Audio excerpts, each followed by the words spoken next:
ചെന്നൈയിൽ നിന്നും വിമാനം പുറപ്പെട്ടു കഴിഞ്ഞു. 9 മണിയോടുകൂടി വിമാനം കൊച്ചിയിലെത്തുമെന്നാണ് അറിയുന്നത്. ഡൊമസ്റ്റിക് കാർഗോയിലൂടെയാണ് മൃതദേഹം ഇവിടേക്ക് പുറത്തേക്ക് കൊണ്ടുവരിക. ഇതിനായി ഇപ്പോൾ ഇവിടെ നിന്ന് മൃതദേഹം കോട്ടയത്തേക്ക് കൊണ്ടുപോകുന്നതിനുള്ള ആംബുലൻസ് ക്രമീകരിച്ചിട്ടുണ്ട്. നേതാക്കളെല്ലാം സ്ഥലത്തെത്തിയിട്ടുണ്ട്. ഇപ്പോൾ നമ്മളോടൊപ്പം ശ്രീ എളമരം കരീം അദ്ദേഹം നമ്മളോടൊപ്പം ചേരുകയാണ്. അദ്ദേഹം ഈ റസൽ സഖാവുമായി അദ്ദേഹത്തിൻ്റെ അടുപ്പം, വ്യക്തിപരമായ ബന്ധങ്ങളും കാര്യങ്ങളൊക്കെ അദ്ദേഹം ഇപ്പോൾ നമ്മളോട് പങ്കുവയ്ക്കും. സഖാവ് എങ്ങനെയാണ്?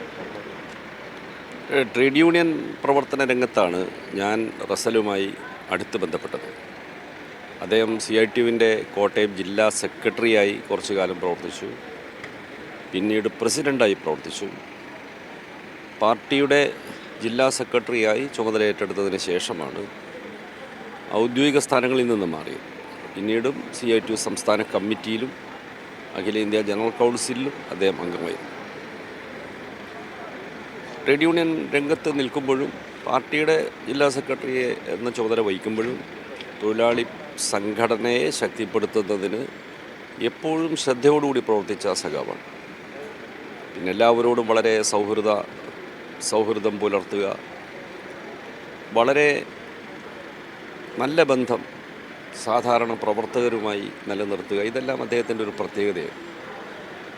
ഇങ്ങനെ ഗുരുതരമായ ഒരു അസുഖമുണ്ടെന്ന് ആർക്കും അറിയുമായിരുന്നില്ല. അങ്ങനെ അത് ഐഡൻറ്റിഫൈ ചെയ്തത് ഇങ്ങനെ ഒരു അസുഖമുണ്ടെന്ന് തിരിച്ചറിഞ്ഞ ഈ അടുത്ത കാലത്താണ്.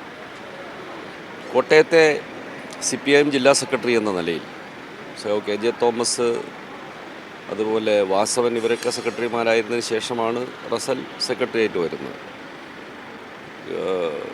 വാസവൻ പാർലമെൻറ്റ് തെരഞ്ഞെടുപ്പിൽ സ്ഥാനാർത്ഥിയായി മത്സരിക്കുന്ന സമയത്ത് ജില്ലാ സെക്രട്ടറി പദവി ഒഴിഞ്ഞ് റസൽ സെക്രട്ടറിയാണ്. പാർട്ടിയെ ശക്തിപ്പെടുത്തുന്നതിലും മധ്യ തിരുവിതാംകൂറിൽ CPIMൻ്റെ സ്വാധീനം വർദ്ധിപ്പിക്കുന്നതിലും വളരെ ദീർഘവീക്ഷണത്തോടെ പ്രവർത്തിക്കുന്ന ഒരു സഖാവായി. രാഷ്ട്രീയ കാര്യങ്ങളിലും സാമൂഹ്യ പ്രശ്നങ്ങളിലുമൊക്കെ ഒരു നല്ല വീക്ഷണമുണ്ടായിരുന്നു അദ്ദേഹത്തിന്. അത് അദ്ദേഹം സംസാരിക്കുമ്പോഴൊക്കെ പങ്കുവെക്കാറുണ്ടായിരുന്നു. അദ്ദേഹത്തിൻ്റെ വിയോഗം ഒരു വലിയ നഷ്ടം തന്നെയാണ്. കോട്ടയം ജില്ലാ കമ്മിറ്റി എന്ന നിലയിൽ മാത്രമല്ല, സംസ്ഥാനത്താകെ ശ്രദ്ധേയനായ ഒരു നേതാവ് തന്നെയായിരുന്നു സഖാവ് റസൽ. ഇപ്പോൾ നമ്മളോടൊപ്പം ഇല്ല എന്നത് വളരെ ദുഃഖകരമാണ്. അദ്ദേഹത്തിൻ്റെ പ്രവർത്തനത്തിലെ അദ്ദേഹം നൽകിയ സംഭാവനകൾ സഹപ്രവർത്തകരും അദ്ദേഹത്തിൻ്റെ കൂടെ ഉണ്ടായിരുന്ന മറ്റാളുകളെല്ലാം ഒരുമിച്ച് മുന്നോട്ട് കൊണ്ടുപോകാൻ നമുക്ക് പ്രതീക്ഷിക്കാം. സഖാവ് റസലിൻ്റെ ഓർമ്മകൾക്ക് മുമ്പിൽ ആദരാഞ്ജലികൾ അർപ്പിക്കുന്നു, അഭിവാദ്യങ്ങൾ അർപ്പിക്കുന്നു. എളമരം കരീം സഖാവാണ്. അദ്ദേഹത്തിൻ്റെ ഓർമ്മകൾ, റസൽ സഖാവിനോടൊപ്പം ഉണ്ടായിരുന്ന ഓർമ്മകളും അതോടൊപ്പം അദ്ദേഹത്തിൻ്റെ വിയോഗത്തിലെ വേദനയും പങ്കുവച്ചത്. ഏറെ ദുഃഖത്തോടുകൂടി തന്നെയാണ് ഇപ്പോൾ അദ്ദേഹം സൂചിപ്പിച്ചതുപോലെ തന്നെ എല്ലാ നേതാക്കളും ആ ഒരു ദുഃഖത്തോടുകൂടി തന്നെയാണ് ഇവിടെ നിൽക്കുന്നത്. അല്പസമയത്തിനകം, അതായത് 9 മണിയാണ് ഷെഡ്യൂൾ സമയം. 9 മണിയോടുകൂടി സഖാവ് 9 മണിക്ക് തന്നെ എത്തുമെന്നല്ലേ അറിയിക്കുന്നത്? അവിടെ നിന്ന് ഇപ്പോൾ ടേക്ക് ഓഫ് ചെയ്തു എന്നാണ് വിവരം കിട്ടിയത്. 9 മണിയാകുമ്പോഴേക്ക് തന്നെ എത്തും.